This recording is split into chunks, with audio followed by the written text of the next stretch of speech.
Welcome to another Grammar Tidbits. I'm Julie Senner with the Writing, Reading, and Speech Assistance area of the Learning Commons.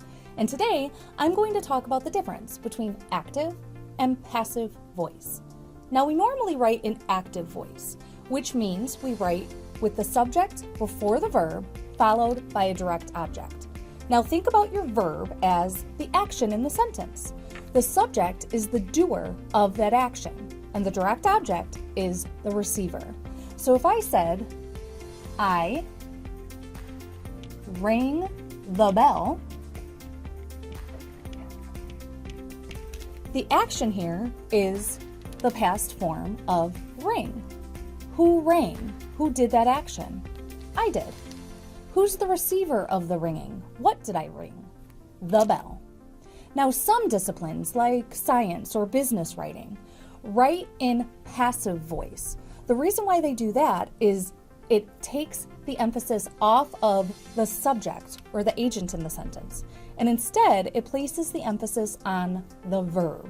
So I can say the bell was rung. Here, I've completely omitted the agent or the subject in the sentence. I could say the bell was rung by me, but placing me all the way at the end of the sentence has de-emphasized the subject, and instead it puts the emphasis on the action of ringing. Now, there are 3 easy steps that we can take in order to change our passive constructions into active voice. I will give you an example. We are going to start with a passive sentence.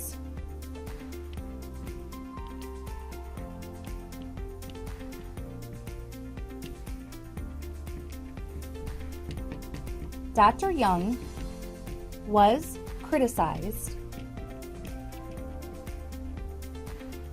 by several patients. There's only 3 things we have to do here in order to make this passive sentence active. The first thing you're going to do is find the verb and determine the tense. So, in a passive construction, you will always have a helping verb. The helping verb will be some form of the to be verb. When changing it into active voice, you delete that helping verb, but you consider the tense it's giving you. Since was is past tense, we are going to keep our verb past tense as well. The second thing you need to do is name the subject and move it before the verb.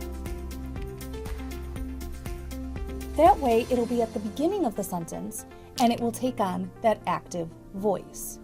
Here, it's followed by the preposition by. You will delete that preposition and move several patients to before the verb. The third and last step you have to do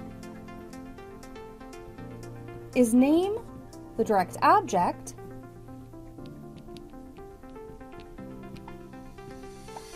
and move after the verb.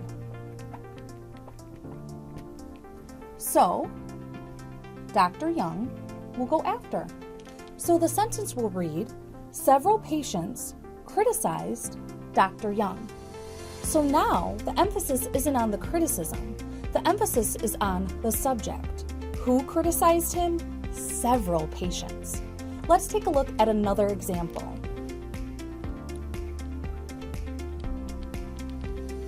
Books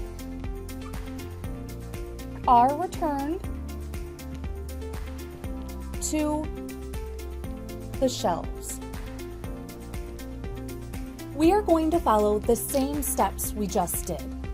We're going to find our verb and our helping verb. The form of the to be verb here is are. That's in present tense. So actually what we're going to do is delete it, but it's telling us we need returned to be in present tense. So we're going to make it return.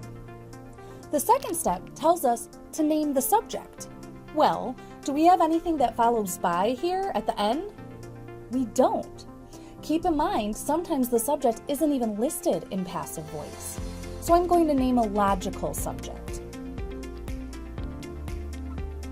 Librarians return. Then I need to name that direct object, put it after my verb, and then of course I'm going to keep my prepositional phrase here. And now I've put the sentence in active voice. Subject plus verb plus direct object. Librarians return books to the shelves. So you could see here there are 3 easy steps that you could take in order to change your passive sentences, which emphasize the action, and make them active sentences, which will emphasize the agent or the doer in the sentence.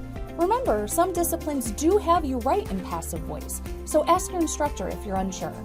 Thank you, and I'll see you again.